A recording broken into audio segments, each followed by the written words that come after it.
Champion ট্রফির mega ফাইনালের আসর, প্রতিপক্ষ যখন ভারত ও নিউজিল্যান্ড, তখন ম্যাচের ফলাফল অনুমান করাই যেন কষ্টসাধ্য।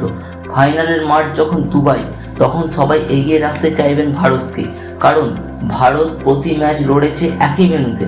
ম্যান ইন ব্লুদের সেই শক্তির জায়গাতেই ঢুকে আক্রমণ চালাতে চায় নিউজিল্যান্ড। অবশ্য ব্যাটে বলে ফিল্ডিংয়ে কিউইদের চলমান আসরের চেহারা টিম ইন্ডিয়াকে ভীত করতেই পারে। বল হাতে ম্যাট হেনরি ও মোহাম্মদ শামির লড়াকু প্রতিযোগিতার সাক্ষী হতে চলেছে এই ম্যাচ, আর ব্যাট হাতে সচিন রবীন্দ্র ও বিরাট কোহলির রানের লড়াই। অবশ্য যে ম্যাচে ভারত নয়, সেমিফাইনালে হারা নিউজিল্যান্ডের সমর্থনের পটিয়ে ফিনিশার ডেভিড মিলার। আগামী 9 মার্চ দুবাইয়ের মাঠে গড়াচ্ছে আকাঙ্ক্ষিত সেই ফাইনাল। চলমান আসরে সবচেয়ে সেরা যে দুই দল মুখোমুখি হচ্ছে, সেই মহারণে তখন তো ক্রিকেট বিশ্বেরই নজর থাকবে এই ম্যাচে। এবারের আসরে এখনও পর্যন্ত ভারতকে হারাতে পারেনি কেউ। অবশ্য নিউজিল্যান্ড হেরেছে এই ভারতের বিপক্ষে। তাই ফাইনাল শুধু শিরোপার লড়াই নয়, দলটার জন্য টিম ইন্ডিয়ার জায়গায় ঢুকে বদলা নেওয়া। বল হাতে আসর জুড়ে দুর্দান্ত নজর কেড়েছে নিউজিল্যান্ডের পেসার ম্যাট হেনরি। 4 ম্যাচে 10 উইকেট নিয়ে আসলে শীর্ষ উইকেট সংগ্রাহক তিনি। তাই ভারতকে তার দিকে বিশেষ নজর দিতেই হচ্ছে। তালিকায় 4 ম্যাচে 8 উইকেট তোলা মোহাম্মদ শামি।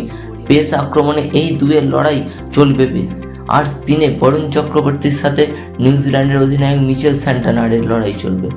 দুজনেই সমান 7 উইকেট নিয়েছে, তবে বরুণ স্যান্টনারের থেকে 2 ম্যাচ কম খেলেছেন। দুবাইয়ের মাঠে আসল চ্যালেঞ্জটাও ওদরাতে হবে ব্যাটারদের। অবশ্য সেদিক থেকে দুই দলেরই তারকাত্ব আর অভাব নেই।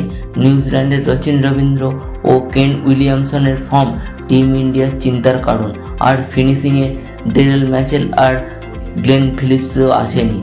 উল্টো দিকে ভারতের লম্বা ব্যাটিং লাইন আপে রোহিত শর্মা, বিরাট কোহলি মূল টার্গেট, সাথে শ্রেয়াস আইয়ার, লোকেশ রাহুল ও শেষে হার্দিক পান্ডিয়ার ফিনিশিংয়ে বিশেষ নজর থাকবে। মধ্য কথা, মাঠের লড়াইয়ে দুই প্রতিদ্বন্দ্বী দলের মহরণে সরগম হয়ে উঠবে 2025 চ্যাম্পিয়ন্স ট্রফির লড়াই।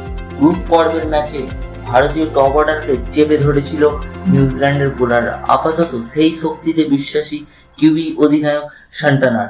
এই মেগা ফাইনালের ম্যাচে অবশ্য ভারত নয়, অনেকেই সমর্থন করছেন নিউজিল্যান্ডের। বিশেষ করে কেন উইলিয়ামসনের হাতে ট্রফি দেখতে চান অনেক সমর্থকরাই। এদিক থেকে বাদ যাননি দক্ষিণ আফ্রিকার ডেভিড মিলারও। তার দল ফাইনালে না উঠতে পারলেও তিনি আশাবাদী এই ম্যাচ জমে উঠবে। তার সমর্থনের দিক থেকে নিউজিল্যান্ডের পক্ষেই বাজি ধরলেন ডেভিড মিলার। সব মিলিয়ে ভারত নিউজিল্যান্ড ম্যাচ এখন পরিণত হয়েছে তুমুল আগ্রহেরই কেন্দ্রে।